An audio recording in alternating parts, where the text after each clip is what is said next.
Hello, আসসালামু আলাইকুম। সবাইকে কেমন আছেন? আশা করি সবাই ভালো আছেন। আজকে রান্না করব পাঙ্গাস মাছ দিয়ে ফুলকপি আলুর ঝোল। এখানে মাছটা দিয়ে দিলাম এক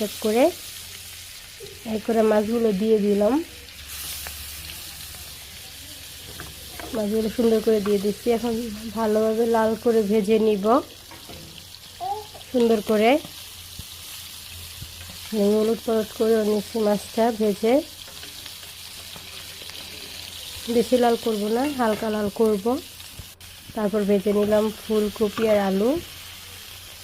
শীতকালে শীতের সবজি দিয়ে খেতে খুবই ভালো লাগে। আর ফুলকপিটা তো প্রত্যেকটা ঘরেরই বেস্ট একটা খাবার। এখানে আমি ফুলকপিটা হালকা হলুদ দিয়ে ভেজে নিচ্ছি। ফুলকপি আলু একসাথে ভেজে নিচ্ছি। এখানে হালকা ভেজা প্রায় হয়ে গেছে, দেখতে পাচ্ছেন। আর এই পাশে আমি দিয়ে দিলাম পেঁয়াজটা তেলে। পেঁয়াজটা হালকা লাল করে নিব, বেশি লাল করব না। আমি লাল করে নিচ্ছি পেঁয়াজটা। এখন দিয়ে দেব পরিমাণ মতো পানি।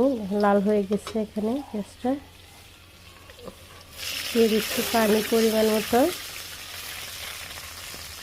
তারপর দিয়ে দেবো এক এক করে মশলাগুলো। হলুদ মরিচ লবণ নেওয়া আছে। এতক্ষণ ফ্লাশ দেওয়া ছিল, ফ্লাশ লাইট অফ করে ফেলছি। আমার মশলাটা কষানো হয়ে যাচ্ছে। দেখেন কতটা তেল বেরিয়ে আসছে, কতটা সুন্দর দেখাচ্ছে। এখন এক এক দিয়ে দেব সবজিগুলো। দিয়ে দিলাম সবজিগুলো, হালকা একটু নেড়ে নিব। হালকা মশলাটা ভালোভাবে লাগাই নিব। দেখেন পুরো সুন্দর কালার দেখাচ্ছে। দিয়ে দিলাম পরিমাণ মতো পানি, দিয়ে দিলাম পরিমাণ মতো। এখন দেবো ঢেকে। দেখেন কতটা সুন্দর হয়েছে, কি লোভনীয় লাগছে। এখন দিয়ে দিলাম মাছগুলো এক এক করে। দিয়ে দিলাম সব মাছগুলো। কত সুন্দর দেখাচ্ছে তরকারির কালারটা। দিয়ে দিলাম মাছ। এখন আবারও দিব ঢেকে, যেন হয় চারদিক থেকে সবজিগুলো যেন সিজে যায়, তার জন্য দিলাম ঢেকে। আবার উঠাই নিলাম। দেখেন কতটা সুন্দর দেখাচ্ছে তরকারির কালারটা। একটু হালকা ঝাল দিছি, কারণ তরকারিতে ঝাল না দিলে ভালো লাগে না।